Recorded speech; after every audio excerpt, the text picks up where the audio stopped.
Assalamualaikum warahmatullahi wabarakatuh. Perkenalkan nama saya Ilham Harmansyah dari kelas 2C dengan NIM 232, 131, dan 104. Di sini saya akan menjelaskan tentang al-istishab untuk melaksanakan tugas usul fikih. Kita masuk ke pembahasan pertama, yaitu pengertian istishab. Dari etimologi atau bahasa, istishab merupakan menyertai dan kebersamaan, atau terdapat definisi lain yaitu mengikuti terus-menerus atau mencari sesuatu yang berhubungan. Lalu menurut terminologi atau bahasa, istishab merupakan tetapnya hukum pada masa lalu, sampai adanya dalil yang mengubah ketetapan hukum tersebut. Secara terminologi ini atau bahasa ini juga dijelaskan oleh ulama usul fikih. Yang dimaksudkan itu adalah ketetapan hukum terus-menerus sampai adanya hukum lain atau dalil lain yang menunjukkan sebaliknya, gitu. Lalu untuk macam-macam istishab itu yang pertama ada istishab hukum al-ibadah al-asliyah. Yang kedua ada istishab madalla asyara au al-aql ala.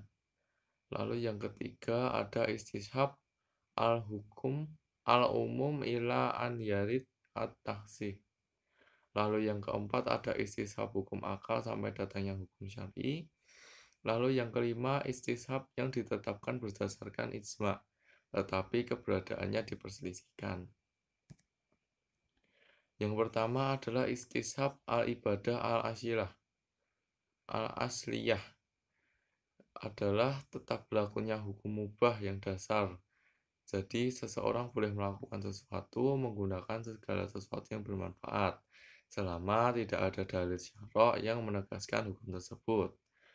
Yang dimuat dalam yang ada dalam surat Al-Baqarah ayat 29, yaitu huwallazi khalaqalakum ma fil ardi jami'an tsumma stawa ilas sama'i fasawwahunna sab'a samawat wa huwa bikulli syai'in alim. Yang artinya adalah dialah Allah yang menciptakan segala yang ada di bumi untukku, kemudian Dia menuju ke penciptaan langit, lalu Dia menyempurnakannya menjadi 7 langit. Dia Maha mengetahui segala sesuatu. Surat Al-Baqarah ayat 29. Selanjutnya ada istishab madalla asyara' au al-aql ala wujudih. Merupakan istishab terhadap sesuatu yang menurut akal atau syara' diakui kebenarannya dan tetap berlakunya hak milik ketika ada sebabnya. Jadi hak milik itu ada karena ada sebabnya. Misalnya hak milik pada sesuatu benda berlangsung terus-menerus disebabkan adanya transaksi kepemilikan, misalnya jual beli, sampai adanya hal lain yang menyebabkan hal itu berpindah, misalnya dihibahkan atau dijual kembali. Berdasarkan istishab, hukum tersebut tetap baik ditinjau dari hukum syara'nya maupun hukum logikanya, sampai ada dalil atau alasan lain yang mengubah hukum tersebut. Lalu yang selanjutnya ada istishab al-umum ila an yarid at-takhsih. Merupakan istishab yang menetapkan hukum berlaku umum hingga ada yang mengkhususkannya, dan dari esensinya itu tidak diperselisihkan, melainkan hanya perbedaan dari penamaan setiap ulama. Misalnya pada surat Al-Baqarah ayat 183 yang mewajibkan untuk seluruh umat Islam berpuasa selama tidak ada nas lain yang membatalkan. Menurut jumhur ulama, kasus tersebut itu merupakan istishab, tetapi menurut ulama lain adalah bukan istishab, melainkan berdalil berdasarkan kaidah bahasa. Lalu yang selanjutnya adalah istishab hukum akal sampai datangnya hukum syar'i. Merupakan umat manusia yang tidak dikenai hukum syar'i sebelum datangnya dalil syara' yang menentukan hukum, seperti orang pedalaman yang belum dikenai hukum syar'i jika belum ada yang berdakwah ke sana. Jika sudah ada yang berdakwah ke sana, mereka sudah dikenai hukum syar'i. Begitu.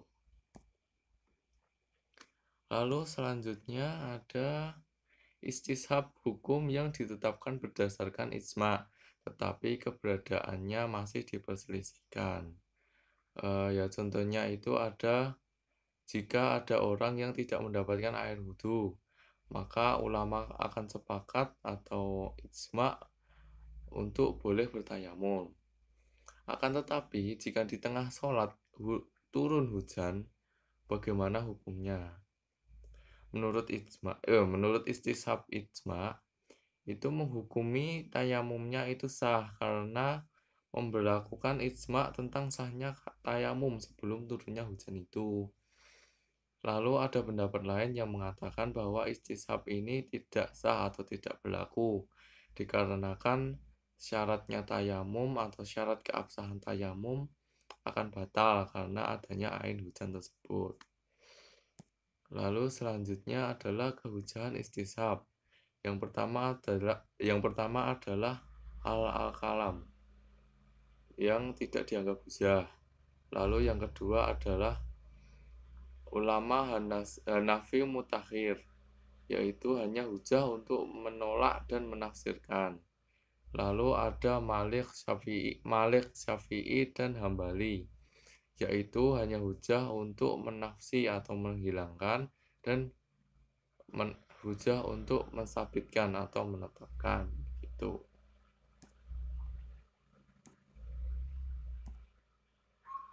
Baik, sekian untuk penjelasan saya, kurang lebihnya mohon maaf. Jika ada salah kata mohon dimaafkan. Wassalamualaikum warahmatullahi wabarakatuh. Terima kasih untuk yang sudah menonton. See you.